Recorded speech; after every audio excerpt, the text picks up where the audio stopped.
দুপুরবেলায় রান্না করলাম চিংড়ি মাছ দিয়ে শাপলা। হ্যালো সবাইকে, কেমন আছেন? আশা করি সবাই খুব ভালো আছেন। এই যে আমি মোটামুটি আছি। তো এখানে আমি কিছু চিংড়ি মাছ ভিজিয়ে নিলাম। আর এই যে শাপলা আমরা নাইল বলি, কে কে বলেন কি বলেন জানি না, তো শাপলাকে আমরা নাইল বলি। তো যাই হোক, এটা চিংড়ি মাছ দিয়ে রান্না করলে খুবই ভালো লাগে। তো এখানে বাবুর জন্য একটু এটা হলো সামুদ্রিক মাছ, তো বাবুর জন্য একটু ভেজে নিচ্ছিলাম যে ওকে খাওয়াবো। আর এই যে আবহাওয়া, এই রোদ, এই বৃষ্টি, এই গরম, এই আর কি আবহাওয়া এরকমই চলতেছে।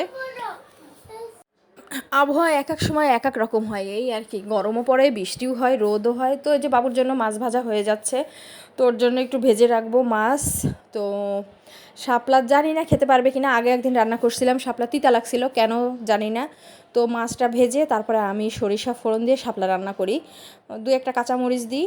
আবার এদিকে রান্না করে এত পরিমাণ জল গলেছে, এখানে আমার শাপলার খোঁজই পাওয়া যাচ্ছে না, মনেই হচ্ছে না যে এটা শাপলা রান্না করছি, প্রচুর পরিমাণে জল গলে।